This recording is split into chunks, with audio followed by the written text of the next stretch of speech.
கூவம் நதி ஆக்கிரமிப்பு பற்றி உங்களோட கருத்து என்னையா? கூவம் நதி ஆக்கிரமிப்புகள் என்பது மிக பெரிய அளவில் நடந்து கொண்டிருக்கின்றது.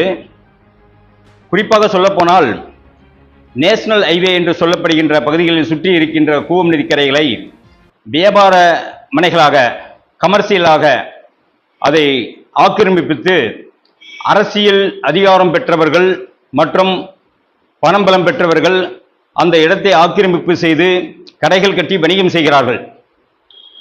அந்த வணிகம் செய்கிற நபர்களுக்கு பொதுப்பணித்துறை தடையின்மை சான்று வழங்குகிறது. அந்த தடையின்மை சான்றை வைத்து அவர்கள் பட்டா பெறுகிறார்கள். பட்டா பெற்று அங்கு அங்கீகரிக்கப்பட்ட மனைகளை, வியாபார மனைகளை கட்டிடம் கட்டி வாடகை விட்டு சம்பாதிக்கிறார்கள் என்பது மிகவும் வருந்தத்தக்க செயலாகும். ஐயா, கூவம் நதி ஆக்கிரமிப்பு பற்றி தற்போது உங்களால் நிரூபிக்க முடியுமா? கண்டிப்பாக நிரூபிக்க முடியும். மதுரவாயில் பகுதி அடையாளம்பட்டு என்கின்ற அந்த கிராம பகுதியை ஒட்டியது போல் டாக்டர் எம்ஜிஆர் காலேஜ் உள்ளது. ஏசி சண்முகம் அவர்களுடையது.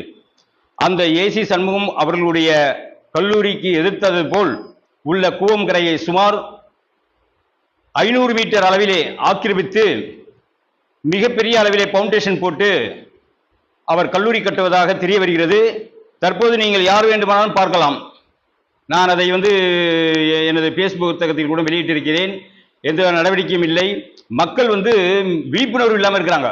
அதாவது கூவம் நதிக்கே அந்த அவ்வளோ பெரிய கூவம் நதி மழைக்காலங்களில் நீர்த்தேக்கங்கள் எந்த விதமான அடைப்புகள் இல்லாமல் போகணுன்றதுக்காக அன்றைய ஆட்சி காலத்திலே, வெள்ளையர்கள் ஆட்சி காலத்திலே அதை கொண்டு அந்த கூவம் நதி மிகவும் சிறப்பாக பராமரிக்கப்பட்டு வந்தது. ஆனால் தற்போது சுதந்திரம் பெற்ற பிறகு கூவம் நதிக்கரைகள் மிகப்பெரிய அளவிலே ஆக்கிரமிக்கப்பட்டு அரசியல் அங்கீகாரம் உள்ளவர்கள் காலேஜுகளை கட்டியும் வணிக வளாகங்களை கட்டியும் மற்றும் அடுக்குமாடி குடியிருப்புகளை கட்டியும் விற்பனை செய்து வருகின்றார்கள் என்பது மிகவும் வெட்கக்கேடான, வேதனைப்படக்கூடிய விஷயங்கள். எவ்வளவோ இடங்கள் இருக்கிறது. அப்படிப்பட்ட இடங்களிலெல்லாம் விட்டுவிட்டு சுகாதாரமான இடம் இல்லை என்றாலும் அந்த இடத்தை ஆக்கிரமித்து மிக பெரிய அளவிலே கோடிக்கணக்கிலே சம்பாதிக்கக்கூடிய ஒரு எண்ணங்களையும் சிந்தனைகளையும் உருவாக்கி கொண்டிருக்கிறார்கள் என்று சொன்னால் மிகவும் வேதனைப்படக்கூடிய விஷயங்களாகத்தான் இருக்கின்றது. அரசு இதை வேடிக்கை பார்க்கின்றது. அரசுக்கு தெரியாமல் எதுவும் நடக்கப் போவதில்லை.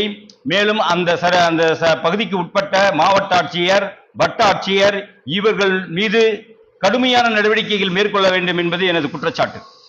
ஐயா, நீங்க மட்டும் இதை கேக்குறீங்க, வேற எந்த அரசியல்வாதிக்கும் இது தெரியாதா? அரசியல்வாதிகளுக்கு அதிக அளவிலே தெரியும். ஆனால் அரசியல்வாதிகள் நன்கொடைகள் பெறுவதால் அதை எதிர்த்து பேச முடியாத சூழ்நிலையில் இருக்கின்றார்கள்.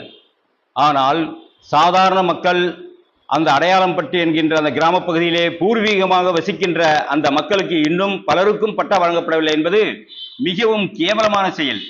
அன்றைய திமுக ஆட்சியிலே டாக்டர் கலைஞர் அவர்களால் பட்டா வழங்கப்பட்டது.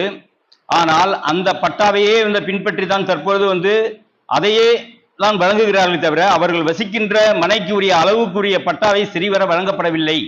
மாண்புமிகு தமிழக முதல்வர் மு.க. ஸ்டாலின் அவர்கள் அறிவித்தும் வருவாய்த்துறை அதிகாரிகள் மிகவும் பின்தங்கிய நிலையிலே பணியாற்றி அந்த அரசுக்கு களங்கத்தை ஏற்படுத்தும் வகையில் செயல்பட்டு விட்டார்கள் என்பது வேதனைக்குரிய விஷயம்.